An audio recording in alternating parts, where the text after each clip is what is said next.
evening. So, parating na ako ng Ayala Malls. I'm going to work. This is gonna be just a short video. Before I start that discussion, kailangan mapunta tayo dun sa the very thing that I'd like to point out, which should be a discussion.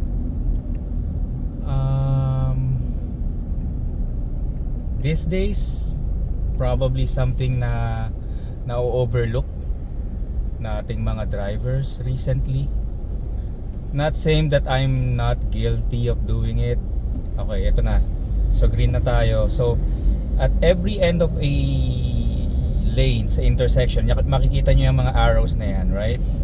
May arrows going forward, and I should stop na. Okay. So makikita nyo doon, may arrow pointing forward and pointing leftward. Recently, na-observe ko na kahit yung arrow, this is common with this second lane from the left.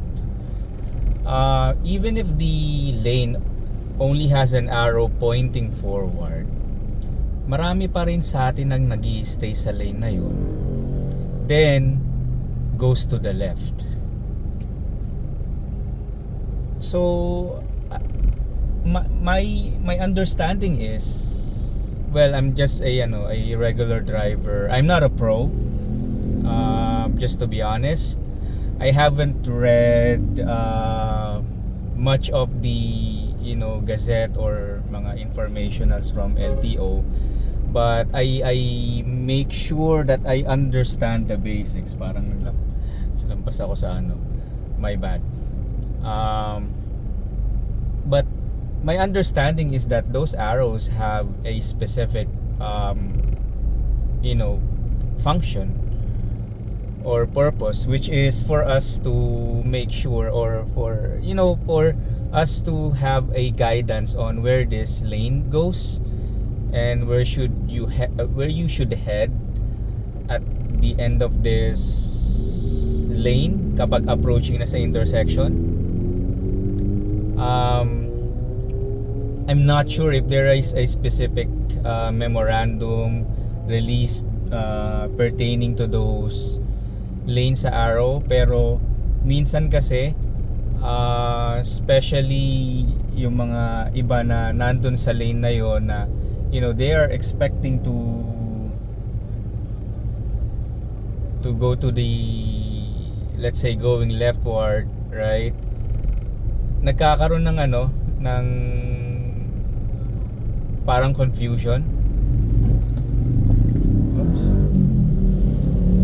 Nagkakaroon ng confusion because magugulat na lang sila na yung nasa left nila na lane na supposedly going forward, yung pala kakaliwa din.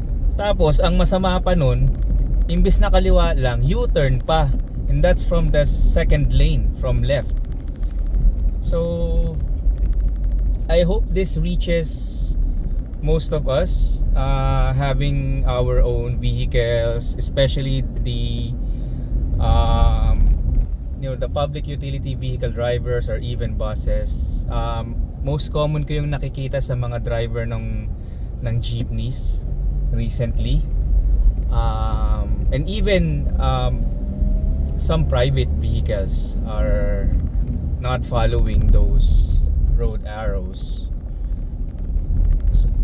If some of you has a link of a specific memorandum from LTO regarding those lane arrows, feel free to post that sa comment.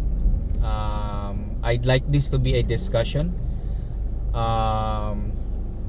That's the reason why I have to discuss this, because again, like nung sinabi ko kanina, recently sobrang dami nang hindi sumusunod dyan.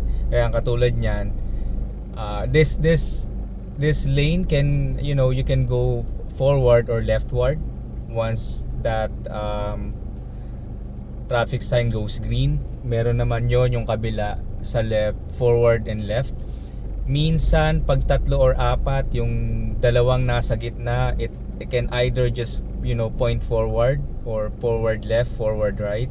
It really depends. I think those arrows were there because when, MMDA or LTO thought of putting them there, they also calculated yung safety of drivers. So yun lang, that's all for me. And good night. Have a safe trip if you're driving. Peace.